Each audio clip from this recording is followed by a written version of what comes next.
रात के 11 बज चुके थे। भाई ने धीरे से मेरे कमरे का दरवाजा खोला और अंदर आकर मुझे सोता हुआ देखकर अंदर से दरवाजे की कड़ी लगा दी। मैं भी सोने का नाटक ही कर रही थी। कमरे में हम दोनों के सिवा और कोई भी नहीं था। मुझे अच्छे से मालूम था कि मेरा भाई आधी रात को मेरे कमरे में किस लिए आया है।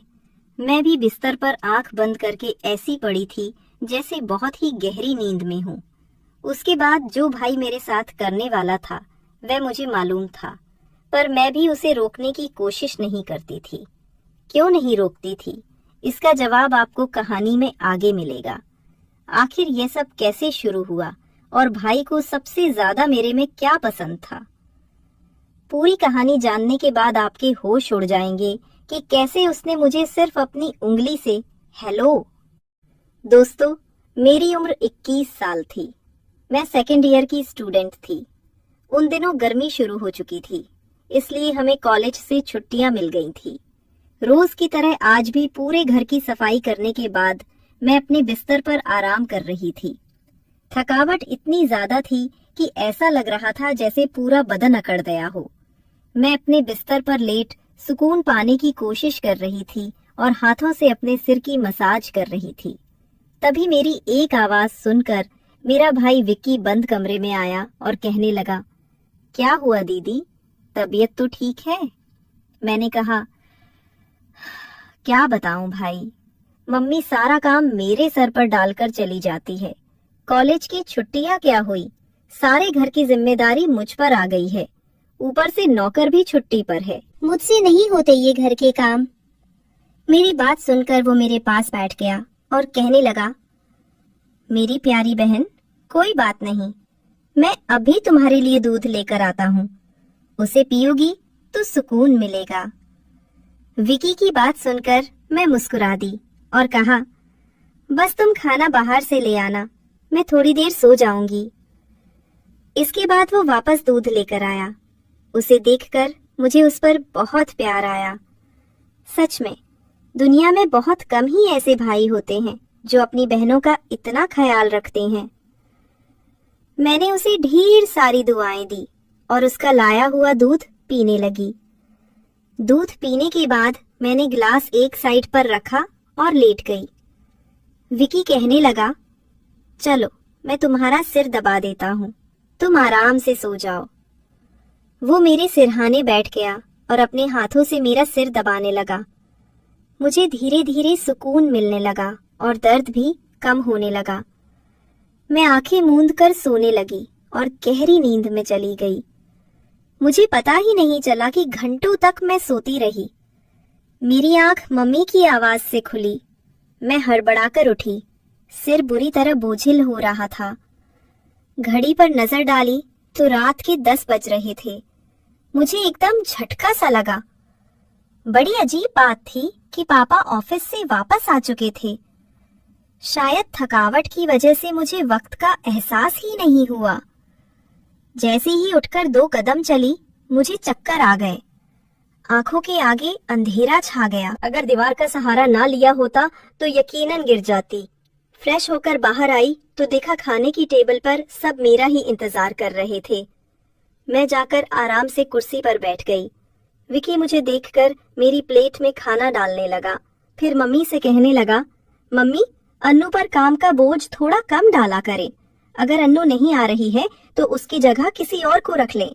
ये बेचारी सारा दिन काम करके थक जाती है। देखे तो इसकी रंगत भी पीली पड़ चुकी है। मेरी हालत वाकई खराब हो चुकी थी। मैं बहुत थकी हुई महसूस कर रही थी। मम्मी और पापा दोनों ही जॉब करते थे, क्योंकि सिर्फ पापा की नौकरी से घर चलाना मुश्किल था। ऊपर से हमारी पढ़ाई के खर्चे भी कुछ कम नहीं थे, इसलिए मम्मी भी उसी कंपनी में काम करती थी जहां पापा नौकरी करते थे। मैं और विक्की कॉलेज जाते थे, मगर अभी गर्मियों की रिड्यूसेस से छुट्टियां थी, इसलिए हमें घर पर ही रहना पड़ रहा था।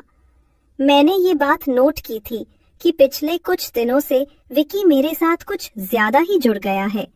जब से मेरी छुट्टियां हुई थी, वो मेरा बहुत ख्याल रखने लगा था। अगर मैं घर का कोई काम कर रही होती तो आकर मेरी मदद करने लगता। अगर मैं थक जाती तो मेरा सिर दबाने लगता। मैं उसे मना करती, मगर वो कहता नहीं, तुम थक चुकी हो, इतना काम करती हो, मेरा हक है कि मैं तुम्हें सुकून पहुंचाऊं।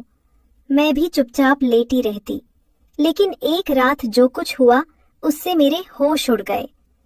क्या विक्की कभी ऐसा कर सकता है? उस रात मैं अपने कमरे में सो रही थी। आधी रात को मुझे महसूस हुआ जैसे कोई मेरे कमरे में आया हो। वो आहिस्ता आहिस्ता चलता हुआ मेरे बिस्तर के करीब आ रहा था। भले ही मैं सोने की कोशिश कर रही थी, मगर मेरा दिमाग पूरी तरह जाग रहा था। मैंने अचानक हड़बड़ाकर आंखें खोल दी। कमरा अंधेरे में डूबा हुआ था। जब मैंने चारों ओर देखा तो कमरे में कोई नहीं था, बस दरवाजा थोड़ा खुला हुआ था। मैं हमेशा सोने से पहले दरवाजा बंद करके सोती थी, फिर ये कैसे खुल सकता था? नींद से भरी आंखों से उठकर मैंने दरवाजे को बंद किया और लॉक कर दिया। फिर पलटकर बिस्तर पर सोने चली गई। मेरी आंखें बंद होते ही एक बार फिर मुझे किसी के चलने की आहट सुनाई दी, जैसे कोई मेरे बिस्तर के पास बैठ रहा हो। ऐसा लगा जैसे कोई अपना हाथ मेरी ओर बढ़ा रहा हो। डरते हुए मैंने पलट कर देखा, लेकिन वहां कोई नहीं था। घबराहट के मारे मेरी सांसें तेज हो गई थी। मैंने तुरंत उठकर कमरे की लाइट ऑन की। दरवाजा खोलकर बाहर भी देखा, मगर वहां भी कोई नहीं था। आज से पहले ऐसा कभी नहीं हुआ था जो अब हो रहा था। मुझे प्यास लगी तो मैं कमरे का दरवाजा खोलकर बाहर निकली। उसी वक्त विक्की भी अपने कमरे से बाहर निकला। मुझे देखकर उसने पूछा, क्या बात है, आप अभी तक जाग रही हैं?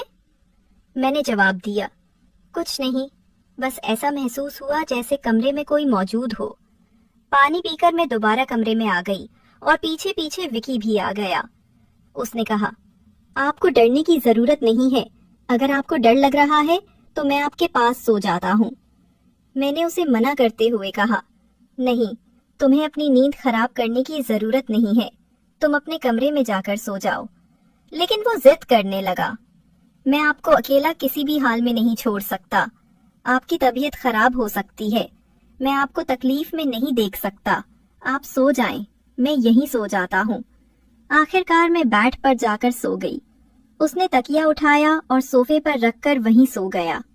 उस रात मुझे ऐसा महसूस हुआ जैसे कोई मेरे सिरहाने बैठकर मुझे बहुत देर तक देखता रहा हो। उसने मेरे बालों को सहलाया, मेरे चेहरे पर उंगलियां फेरी और मैं सुकून से सोती रही। ये सब मुझे एक सपने जैसा लग रहा था। अगली सुबह जब मैं उठी तो मेरा मूड बड़ा अजीब था, लेकिन जब मैंने अपने भाई पर गौर किया तो मैं हैरान रह गई। शुक्र था कि मैंने अपने आप को दुपट्टे से ढक रखा था। मुझे हैरत हुई क्योंकि आज से पहले मैं कभी इस तरह इतनी गहरी नींद में नहीं सोई थी। आज मैं थोड़ी खुश भी महसूस कर रही थी, लेकिन इसकी वजह समझ नहीं आ रही थी। मैंने उससे पूछा तो उसने कहा, मैं तो रोज ही इतना खुश होता हूँ, जिसे आप जैसी बहन मिल जाए वो क्यों ना खुश हो। घर के सारे काम निपटाकर जब मैं बैठी तो विक्की तेल लेकर मेरे पास आ गया। कहने लगा, अनु दीदी, अपने बाल खोल लीजिए, मैं आपके सिर में मसाज कर देता हूँ। मुझे उसकी हरकतें अजीब लगने लगी। मैंने कहा, ये तुम्हारा काम नहीं है, जाओ अपने दोस्तों के साथ घूमो फिरो, मुझे मसाज की जरूरत नहीं है। मगर उसने मेरी बात नहीं मानी और खुद ही मेरे बालों से कैचर उतारते हुए कहने लगा, आप नखरे मत किया करें, किस्मत वालों को ही ऐसे भाई मिलते हैं। जब आपका भाई आपके खूबसूरत रेशमी बालों में मसाज करना चाहता है तो आपको क्या समस्या हो सकती है? आ जाइए, मैं आपके सिर की मसाज कर देता हूँ, आपको बहुत सुकून मिलेगा।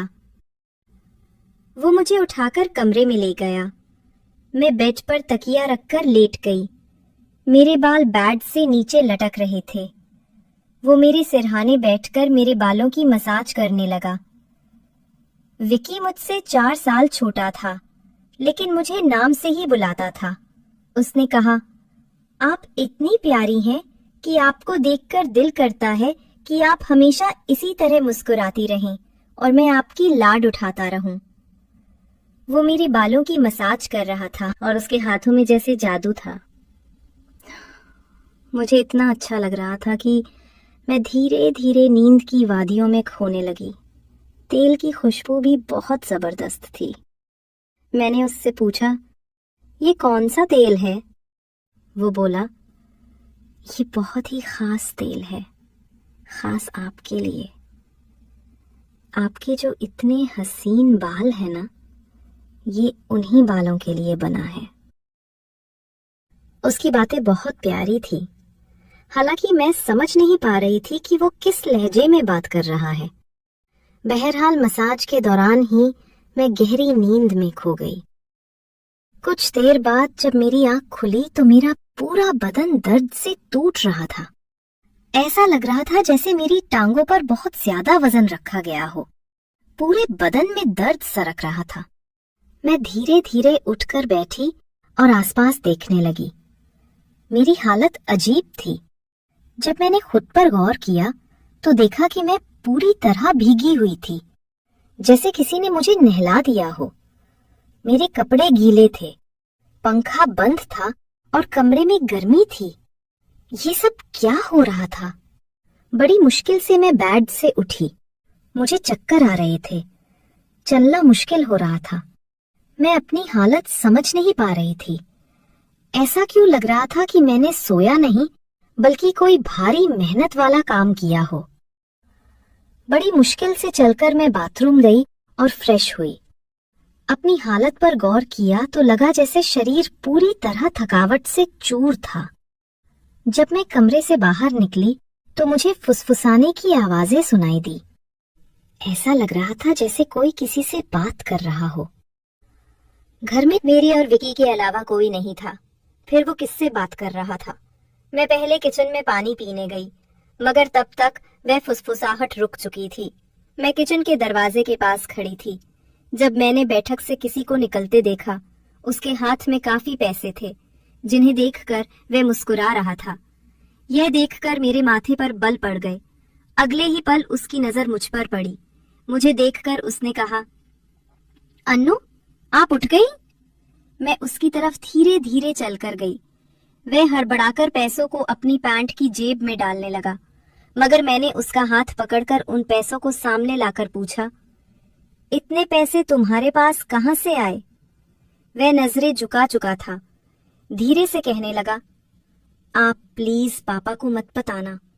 मैं ताज्जुब में थी कि उसने ये पैसे पापा को क्यों नहीं दिए। मैंने सख्ती से पूछा तो वह सहम गया। उसने कहा, ये पैसे तो पापा के एक दोस्त ने कई साल पुराने कर्ज के रूप में लौटाए थे। मैंने सोचा था कि इनसे मोबाइल खरीद लूंगा, लेकिन उसने पैसे मुझे थमा दिए। मैंने उसे डांटते हुए कहा, हाँ, तुमने अच्छा किया। घर के हालात देखो किस कदर खराब है। हमारे माँ बाप दोनों नौकरी कर रहे हैं और तुम मोबाइल खरीदने की बात कर रहे हो।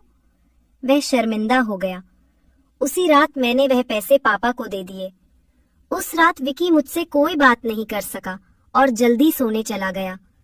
अगले दिन मैं किचन में काम कर रही थी। जब विकी अपने दोस्तों के साथ घर में दाखिल हुआ, मैं ये देखकर हैरान थी कि वो अपने दोस्तों को सीधा लाउंज में ले आया था। उस वक्त मैं दुपट्टा उतारकर बर्तन धो रही थी। जैसे ही वे सब हंसते हुए अंदर आए, मैंने तुरंत दुपट्टा ओढ़ लिया। मैंने उसे समझाने की कोशिश की, ये क्या तरीका है?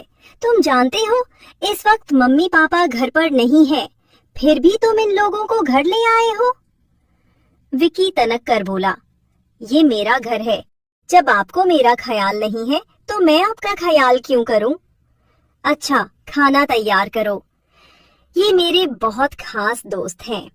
वो मुझसे काफी नाराज लग रहा था, मगर अब मैं क्या करती, खाना तो बनाना ही था।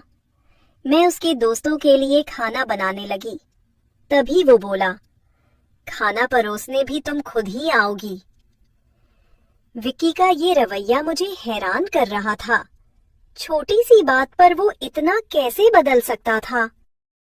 मैंने खाना टेबल पर लगा दिया। मैंने गौर किया कि उसके दोस्त बार बार मुझे घूर रहे थे।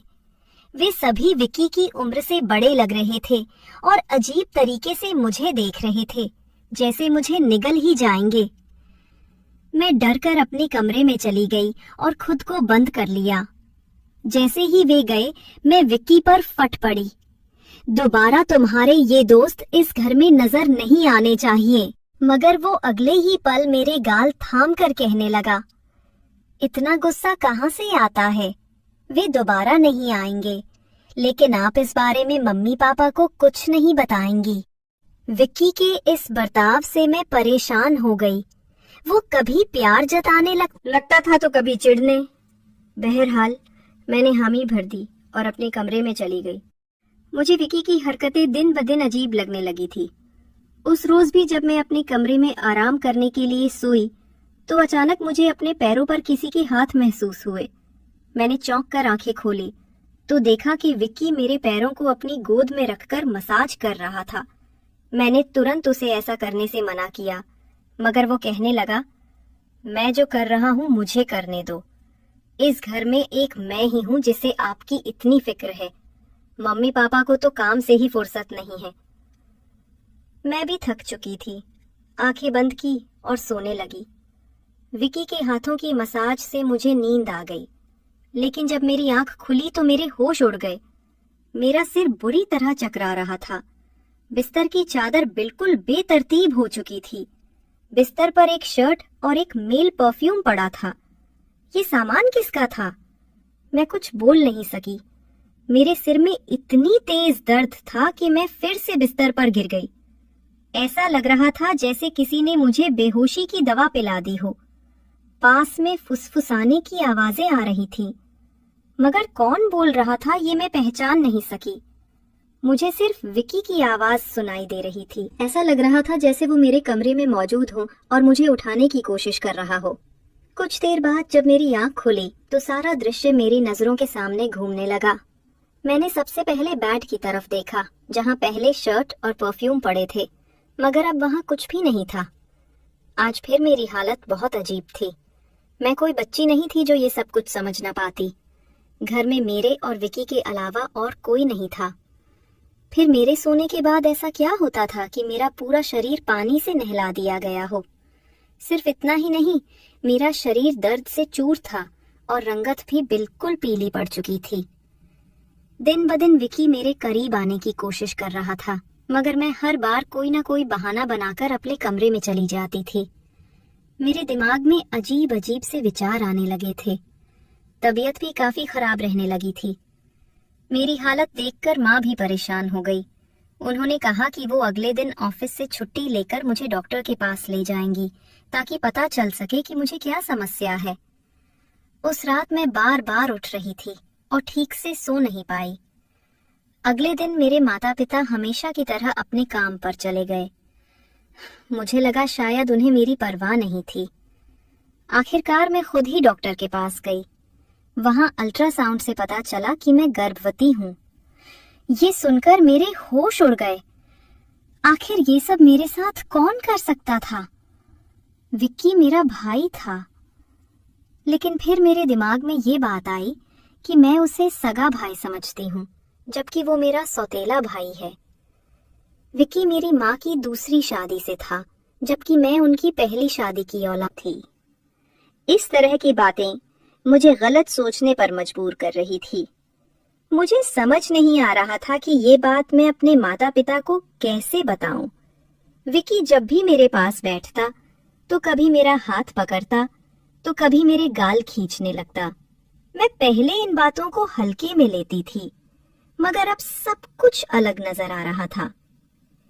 एक दिन मैं अस्पताल गई और अबॉर्शन से पहले डॉक्टर से कहा कि इस बच्चे का डीएनए टेस्ट किया जाए। डॉक्टर ने रिपोर्ट दी और जब मैंने उसे देखा तो मेरी सांसें थम गई। जो मैं सोच रही थी वैसा कुछ भी नहीं था। बच्चा विक्की का नहीं था, लेकिन फिर सवाल उठा, ये किसका था? मैंने इस गुत्थी को सुलझाने के लिए अपने कमरे में मोबाइल का कैमरा फिट कर दिया। मुझे सच जानना था। कुछ दिनों बाद जब माँ पापा घर पर नहीं थे, विक्की फिर मेरे पास आया। उसने मेरे सिर की मालिश शुरू कर दी। मैंने बहुत कोशिश की कि मैं ना सोऊं, मगर तेल में शायद कोई बेहोशी की दवा मिलाई गई थी। जैसे ही मैं उस तेल को सूंघी, बेहोश हो गई। 1 घंटे बाद जब मुझे होश आया तो माँ बाप घर लौट आए थे। मैंने तुरंत अपने कमरे में लगे कैमरे की रिकॉर्डिंग देखी और जैसे ही सच्चाई सामने आई, मेरे पैरों तले जमीन खिसक गई। विक्की मेरे कमरे में अपने घटिया दोस्तों को लाता था। वे मेरे साथ घिनौना बर्ताव करते थे। अपना काम पूरा करने के बाद वे विक्की को पैसे देकर चले जाते। ये देखकर मैं पूरी तरह टूट गई। गुस्से और सदमे में मैं अपने कमरे से बाहर निकली। मैंने विक्की का गिरेबान पकड़ा और थप्पड़ों की बरसात कर दी। मम्मी पापा भी ये सब देखकर दौड़ कर आए। पापा ने मेरे हाथ पकड़ लिए और गुस्से में कहा, होश में हो क्या? पागल हो गई हो? क्यों मार रही हो इसे? मैं रोते हुए चिल्लाई, आप देखिए ये जलील इंसान मेरे साथ क्या कर रहा है। मैंने उन्हें कैमरे की रिकॉर्डिंग दिखा दी। वीडियो देखकर माँ फर्श पर गिर पड़ी। पापा को भी अपनी आंखों पर यकीन नहीं हो रहा था। गुस्से से भरे पापा ने विक्की को पकड़कर पीटना शुरू कर दिया। उसके मुंह और नाक से खून बहने लगा। तभी विक्की गुस्से में चिल्लाया, मैंने इसे कभी अपनी बहन समझा ही नहीं। मुझे पैसों की जरूरत थी और लोग इसके लाखों रुपए देने को तैयार थे। मुझे अपनी जरूरतें पूरी करनी थी, इसलिए मैंने ये कदम उठाया, अपनी बहन की जिस्म फरोशी करवाई। इस पूरे मामले में गलती किसकी थी? मेरे माँ बाप की, जो पैसा कमाने की दौड़ में बच्चों से बिल्कुल बेफिक्र हो गए थे, या फिर मेरी, जो अपने सौतेले भाई के साथ अकेली इस घर में रहती थी और उस पर हद से ज्यादा भरोसा करती थी। मैंने उसे हमेशा सगा भाई समझा, मगर वह मेरा भरोसा तोड़ गया। तो दोस्तों, अपनी और अपने परिवार की सुरक्षा को लेकर हमेशा सतर्क रहें।